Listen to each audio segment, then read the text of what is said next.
Don. Hello everyone, Don Antonio coming to you from the Cigar Castle here in Tampa, Florida. And tonight I'm here with Mike the Mad Dog Liss, who for a change is not behind the camera, but in front of it.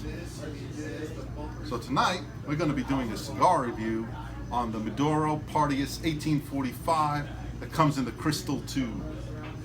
So I'm going to cut and light my cigar while Mike the Mad Dog gives us tonight's format for this three-part series cigar review, our very first one. Mike? Yeah, so I am Mike the Mad Dog Liss. Good to meet you all finally, see you all. I'm the guy that normally does the filming, and I'm the guy that ultimately talked this guy here into, bestowing his vast wealth of knowledge in cigars to the public abroad. Tonight we're smoking a Partagas 1845 by Cifuentes. Automatically I can tell you this cigar is a very, very pretty cigar. You see that nice, dark, uniform color. It's really firm. Okay, there's no give at all to it. There's really no discernible seams. They're pretty tight and invisible. No veins to speak of. As far as the construction goes, I mean, this is fairly flawless. And we're going to go ahead as far as cutting it. Oh, and by the way, before I do that, when I smell this, already I'm picking up some very nice chocolatey tones, okay, which is typical of Maduros, okay. Normally I'd use a cutter on something that's a 50 gauge, but I'm going to be a little bold tonight.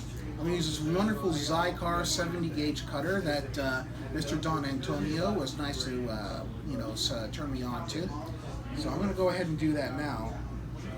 And when we're cutting cigars, okay, especially when we're doing what's called a punch cut, you just want to let the blade do the work, okay? You're just going to turn your hand ever so lightly this way and that, okay? And just let the blade do the work. Just let the blade do the cutting, okay? And already I can see it's almost done. You don't want to go too far into the cigar, and you don't want to go too hard either. This is delicate work. All right, so now that I'm done basically punching in, I'm going to gently pull out.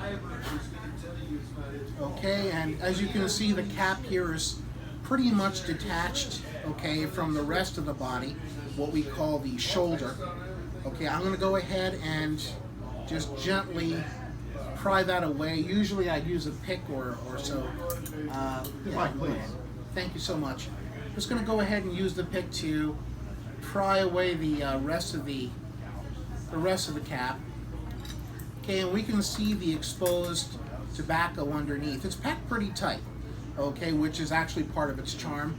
All I'm going to do is take this pick now, go from the outer edge in. I'm just going to loosen up that tobacco a little bit, and it's giving like butter already. It's giving like butter. Okay, this is going to be a very, very smooth draw, I can tell already. It's going to be an amazing smoke. But what I want to do is just go all the way around like a wheel from the outer edges into the center. And Don, you think I'm doing that right? I like what I see, Mike. All right, we're just going to tap out the tobacco from the center.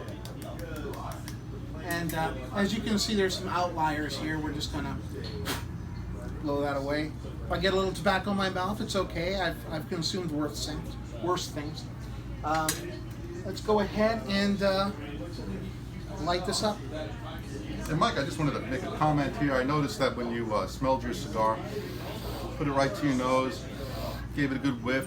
Once we purchased the cigar, we could basically smell it in any way we like. However, we would never want to do that in the humidor before purchase when maybe smelling for the freshness of a cigar or trying to pick up the notes in a cigar. The proper way to do that would be to smell the foot of the cigar and hold it a good inch away from the nostrils, just to get a sense. Remember, somebody else is going to smoke this cigar if you're not going to purchase it. So that's inappropriate before we buy it and then put it back down on the shelf. We never want to see that. So go ahead, Mike, pick it up from there. Absolutely. All right, so this is a 3-barrel butane lighter, okay, that basically works by pushing out the butane across a hot exposed element. It sets it aflame, producing 3 very hot blue flame jets. Believe it or not, the hottest part of the flame isn't the flame at all. It isn't the jets. It's the heat that projects just above those jets of flame. Okay, which brings me to my next point.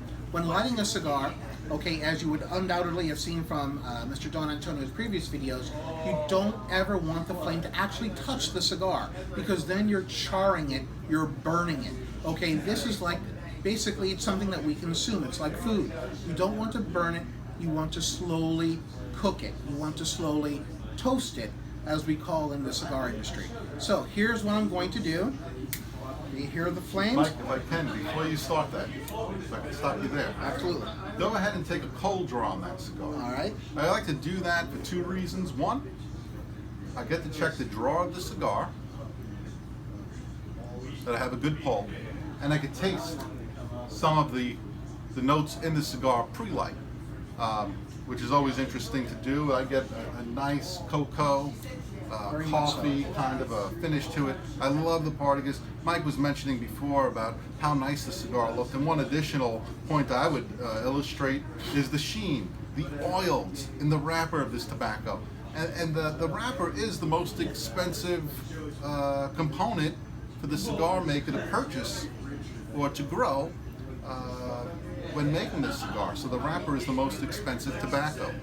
Now, Mike, go ahead and toast the foot of your cigar. And one thing I'd like to add to that observation also, you mentioned the oils, and as I'm putting it in my mouth, that's one thing you'll notice about a wonderful, beautiful Maduro like this, is that it's a very oily texture, okay, and that's not a bad thing.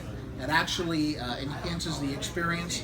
Again, Maduros are known for that. So let me go ahead and light this up. Let me go ahead and light this up for you.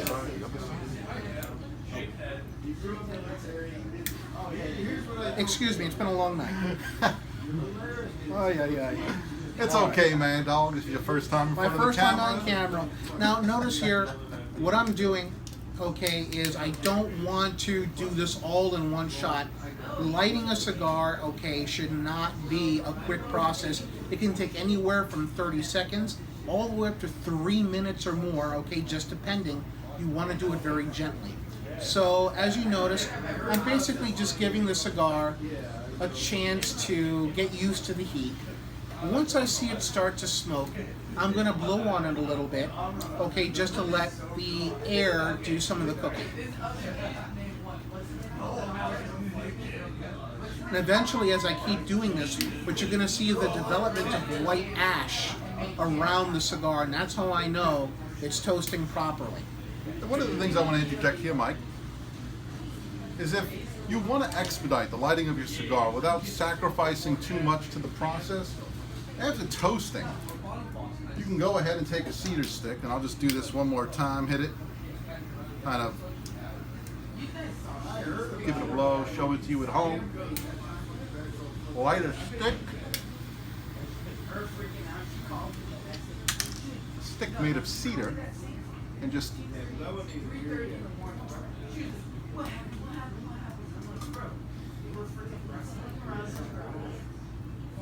okay, we can see this corner is out. Now there's all different things you can do. You can take a stick, you can light it up again, and you can just hit it like this. Well, and then you're completely lit. But Don Antonio wants to mention there's more than one way you can light a cigar. The main point is that you do it properly. Okay, there is no cigar aficionado out there that knows it all, no matter who they are. We're all always learning. Based on the point that I tried to light the head of my cigar, which I don't think anybody's done in here before. I haven't seen that yet, but it's okay. Because you didn't light the head of your cigar. You almost lit it. There's a big difference. But what we're going to do is we're going to do this in 3 parts, right? So our initial draw. And by the way, after you're done toasting your cigar, one thing you might want to do is what's called a purge and a draw. The purge will actually do 2 things. It'll continue to cook the head of the foot of the cigar, while at the same time eliminating the impurities that are inside the cigar from the time when you were toasting it. So, watch, purge and draw.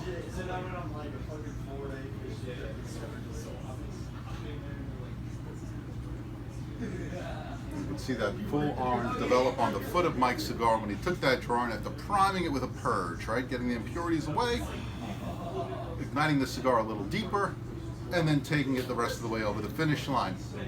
And if you want to make sure, just to check to see that your cigar is lit at the right heat, because you don't want it too hot, put your fingers about 1/8 of an inch from the foot of the cigar, like that, okay? And you should be perfectly comfortable to hold it like that. If it's any hotter, okay, it means your cigar is maybe just a tad too hot.